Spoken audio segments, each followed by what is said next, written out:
ناظرین کرام، آج جس ہستی پاک کا تذکرہ پاک ہے، یا یوں کہیے کہ جن کی بارگاہ میں ہم انشاءاللہ ہدایے پیش کریں گے، وہ جگر گوشہ ہیں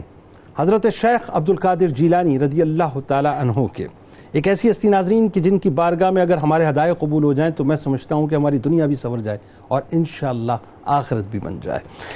بات یہ صاحب کہ دنیا میں بہت کم ایسا ہوتا ہے کہ باپ عظیم المرتبت ہو تو اولاد بھی اسی درجے کی حامل نکلے، لیکن اگر ایسا ہو جائے تو لوگ ایسی اولاد کو سپوت سمجھا کرتے ہیں کہ واقعی یہ صرف اس بڑے باپ کی اولاد ہی نہیں ہے بلکہ حقیقتاً اس منصب کے حقدار بھی ہیں۔ حضرت سیدنا شیخ عبدالقادر جیلانی رضی اللہ تعالیٰ عنہ کی ناظرین روایات میں آتا ہے مختلف ازواج سے تقریباً 49 اولاد امجاد ہیں۔ آپ کے بیٹوں میں سے ایک بیٹے حضرت شیخ تاج الدین ابو بکر سیدنا عبدالرزاق بن حضرت سیدنا شیخ عبدالقادر جیلانی رضی اللہ تعالیٰ عنہ جداگانہ شان رکھنے والی انتہائی ممتاز ہستی ہیں، مکرم ہستی ہیں ناظرین، کہ جو پیران پیر دستگیر حضرت شیخ عبدالقادر جیلانی رضی اللہ تعالیٰ عنہ کی علمی اور روحانی لیگیسی کے اصل کسٹوڈین ہے، یا یہ کہیے کہ اصل وارث ہیں، کہ جن کے علمی اور روحانی تربیت خود کسی اور نے نہیں کی ناظرین بلکہ حضرت سیدنا شیخ عبدالقادر جیلانی رضی اللہ تعالی عنہ نے فرمائی۔ اب ناظرین ذرا مقام اور مرتبے کا تعین تو میں اور آپ کیا کر سکتے ہیں، بس ایک جملہ عرض کر کے بات آگے بڑھانا چاہتا ہوں کہ ذرا سوچئے، دنیا کے سارے اولیاء کرام جس بارگاہ میں اپنا سر جھکاتے ہوں، یا یوں کہیے کہ خواجہ معین الدین چشتی علیہ رحمہ جن کے لیے یہ فرماتے ہوں کہ صرف آپ کے قدم مبارک میری گردن پہ نہیں بلکہ میرے سر آنکھوں پر، اگر وہ ہستی ناظرین کسی کی تربیت کرے اور تربیت بھی ان کی کرے جو ان کے جگر گوشے ہیں، تو تربیت کا مقام اور پھر اس ہستی کا معاملہ کیا ہوگا کہ کیا کچھ ان کو عطا کیا ہوگا۔ حضرت شیخ عبدالقادر جیلانی رضی اللہ تعالیٰ عنہ اپنے صاحبزادوں کی تعلیم و تربیت کا اہتمام خود فرمایا کرتے تھے، انہیں بڑے بڑے مکاشفات اور مشاہدات سے روشناس کرایا کرتے تھے، تو جن کی تربیت خود شیخ عبدالقادر جیلانی رضی اللہ تعالیٰ عنہ فرمائیں، یقیناً ان کے مقام اور مرتبے کا تعین میں اور آپ کر ہی نہیں سکتے ناظرین، کہ چونکہ آپ رحمت اللہ علیہ کو والد محترم حضرت شیخ عبدالقادر جیلانی رضی اللہ تعالیٰ عنہ کی آغوش ولایت نصیب ہوئی، لہٰذا آپ کو بیعت و خلافت کا شرف بھی انہی سے حاصل ہوا۔ زہد و تقوی میں اپنے والد بزرگوار کے مظہر تھے ناظرین، یعنی لوگ دیکھ کر یہ کہتے تھے کہ حضرت شیخ عبدالقادر جیلانی رضی اللہ تعالیٰ عنہ کے پرتو کو اگر دیکھنا ہے تو پھر آپ کی ہستی کو دیکھا جائے۔ شرم و حیا کا یہ عالم تھا کہ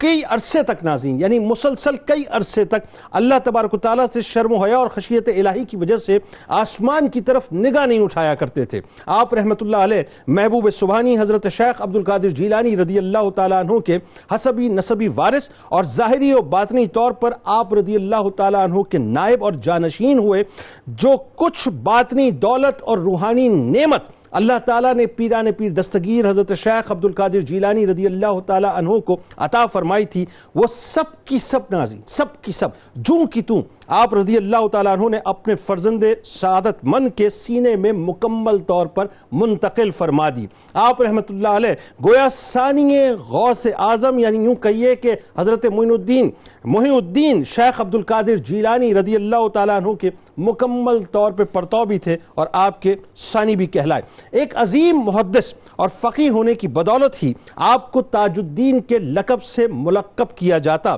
تواضع، انکساری، صبر و شکر، عفت و پاک دامنی، زہد و تقوی، کم گوئی اور اخلاق حسنہ آپ کی شخصیت میں بدرجہ اتم موجود تھے۔ آپ اکثر لوگوں سے ناظرین کنارہ کش رہ کر یاد الہی میں اور ذکر و اذکار میں مصروف رہا کرتے تھے۔ آپ کی ذات پاک جامع علوم و فنون تھی۔ آپ رحمت اللہ علیہ نے مناصب اور امارات کو کبھی بھی قبول نہیں کیا، یعنی دنیا سے آپ نے بہت ہی کم حصہ لیا اور آخرت کی طرف ہمیشہ آپ متوجہ رہا کرتے تھے، یا یوں کہیے کہ دنیا آپ کے پیچھے پیچھے ہوا کرتی تھی اور آپ دنیا کے کبھی بھی پیچھے نہیں جایا کرتے تھے، یعنی ہمیشہ اس کو ہیج سمجھا کرتے تھے۔ امام زاوی علیہ رحمہ نے حضرت شیخ عبدالرزاق رحمت اللہ علیہ کو زبردست خراج تحسین پیش کرتے ہوئے کئی القاب سے یاد کیا، جس میں محدث، حافظ الحدیث، اسقا، الامام، فقی، صالح، مرجع کثیر الخلق اور شیخ الاسلام جیسے بڑے بڑے القاب اس میں شامل ہیں۔ شیخ تاج الدین ابو بکر عبدالرزاق رحمت اللہ علیہ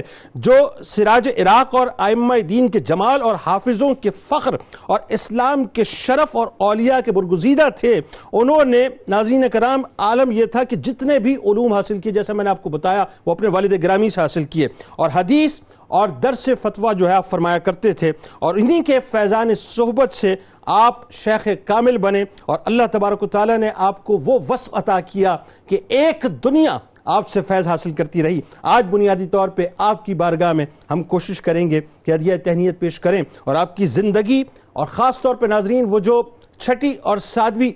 صدی ہجری ہے ناظرین، اس میں جس انداز سے آپ نے دین اسلام کی ترویج فرمائی، تاتاریوں کا فتنہ بھی موجود تھا، دیگر فتنے بھی موجود تھے، لیکن اس کے باوجود کلمہ حق کبھی بھی آپ نے اس سے رکے نہیں، یعنی ہمیشہ اس کو آپ نے بلند فرمایا۔